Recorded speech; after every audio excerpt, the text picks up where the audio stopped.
Hey, what's going on guys, it's Amir and this is Finasteride Explained. I've been taking this drug for the past 5 years for my hair loss and I want to break down everything that you need to know about Finasteride if you're considering using it so that way you know exactly what to expect. So with that being said, let's go ahead and jump right into the video. I want to preface this video by starting off by saying I'm not a medical professional. I'm just a guy on YouTube sharing his experience and his knowledge. This is not medical advice, this is just facts from my experience from an objective point of view. So that being said, what is Finasteride? Finasteride is an FDA approved drug that is intended to treat androgenic alopecia. It stops the progression of androgenic alopecia by 80 to 90%. Over the course of 2 years, you can see up to 10% increase in hair regrowth onto the balding area. One of the biggest reasons why most people steer away from Finasteride is because of its possible side effects. Although the side effect profile is pretty slim for this drug, but it still can put you at risk for some of these side effects. And these side effects can include reduction in libido, a temporary reduction in sperm count, anxiety, depression, brain fog. This can particularly be detrimental to those who are trying to conceive in the next 6 months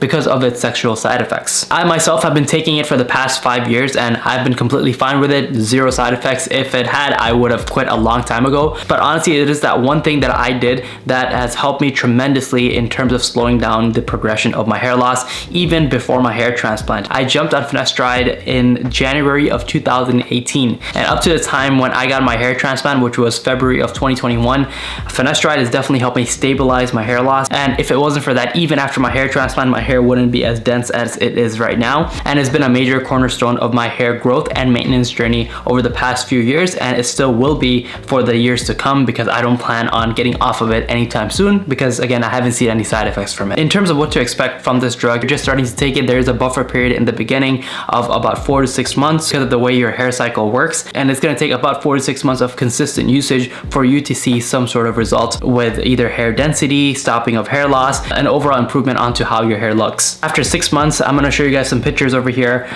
These are some before and afters of a study done on 3 Chinese patients that have used this treatment. These are 3 different individuals. Just within a matter of 6 months, A and B definitely have a good amount of density filled in, and B is shot with a very bright flash you can see kind of reflecting off of his scalp. This stuff can work pretty fast. And let's take a look at the second one. As we can see, D and E, the frontal area gains some density, and the crown in the back is seeing a bit of a growth as well. And this right here is probably the worst case scenario, G and H.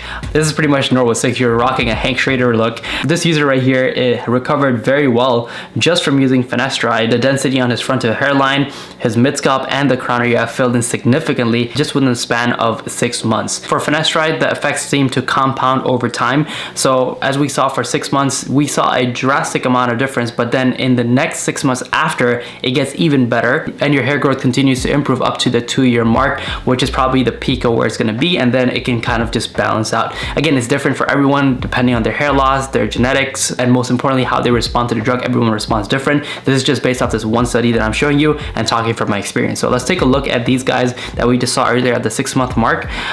As we can see, the first guy, at C, his hair looks pretty much almost perfectly fine just being on Finasteride. You can see a great amount of improvement onto his scalp, and honestly, if he's not even in that bright of a light and his hair loss is pretty much good to go, he's not gonna have to worry about even getting a hair transplant. The second person that we saw, again at the 1-year mark, great amount of density, and I'm sure if we combine this with other treatments, he would be at a golden point, even on his way to making full recovery. And this is the last guy over here. As we can see, within just the next 6 months compared to where he started, that is a night and day difference. Then that just goes to show, guys, Finasteride is like the patch at the bottom of a bucket that you have sand in. I always like to give this example. Pretend you have a bucket that you're trying to fill with sand, and that bucket has a hole in it, and that hole right there is the DHT, which is causing the hair loss. And without Finasteride, no matter how much sand you put, meaning how many other treatments that you do, the sand ends up still coming out at the bottom of the bucket.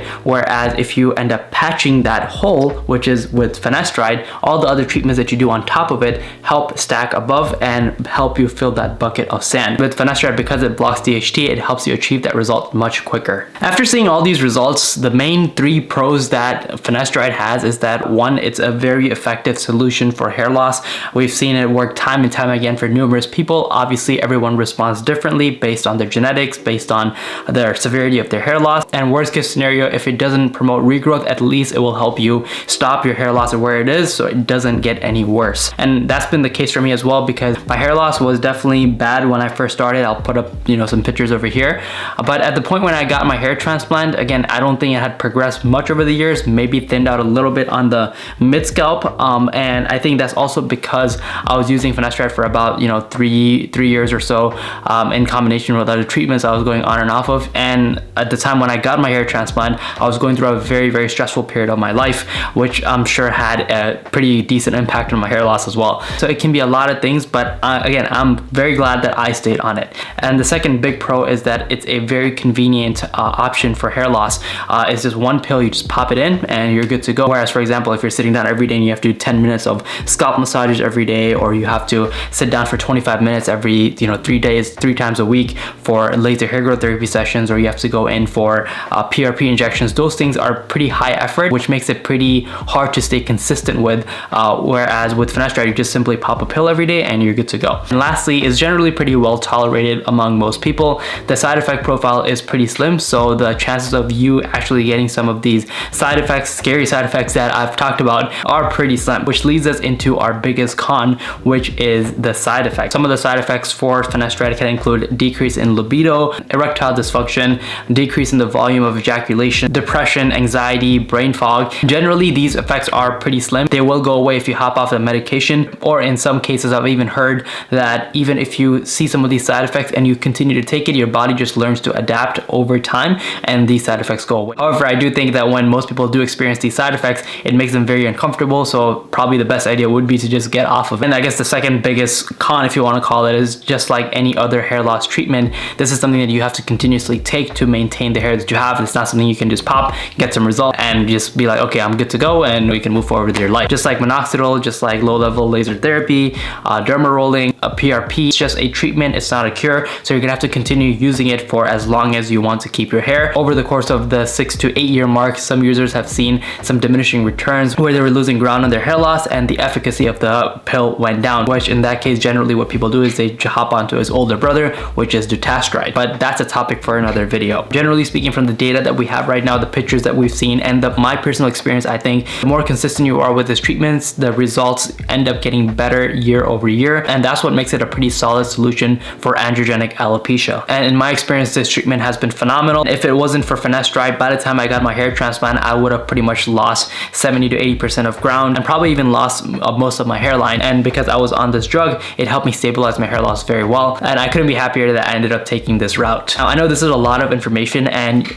it's definitely a very critical decision if you want to take it or if this is a treatment that you want to skip. So here are a few things to keep in mind if you're considering taking this treatment. Most of these things check out, then you should be good to go. Number one, make sure that the condition you're suffering from is androgenic alopecia. Your hair loss does not relate to any other vitamin deficiency like low iron, stress, telogen effluvium, or any other hair loss condition, and it is due to genetic male pattern baldness. Number two, make sure you're in good mental health. Due to its possible side effects of depression and anxiety, we don't want to add another element that can amplify those emotions and lead you to risk of making it worse, or giving you brain fog, or even giving you thoughts of suicide. That's probably the number one thing above all. And lastly, you're not planning to have a baby in the next 6 months. Finasteride can temporarily lower your sperm count, making it difficult to conceive. This stuff can stay in your system for up to 2 months, and if you're taking dutasteride, it can stay in your system for up to 6 months. So if you're planning on having a baby, we definitely want to get it completely out of your system, just so one, we're not having trouble conceiving, and two,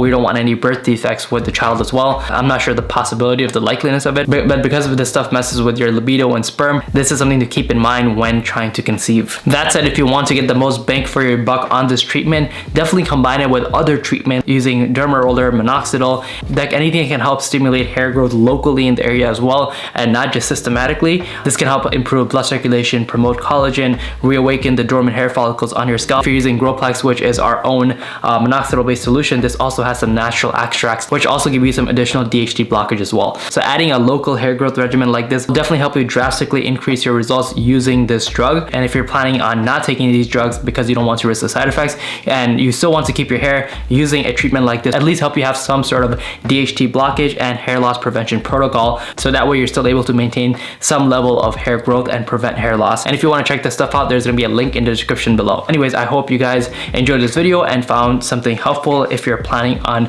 taking Finasteride, let me know in the comments what treatments are you guys currently doing, if you've ever tried Finasteride or any other hair growth treatments. If you have any any other questions for me, let me know in the comment section below as well, and I'll try my best to get back to you. Other than that, thank you so much for watching, and I'll see you all in the next video. Peace.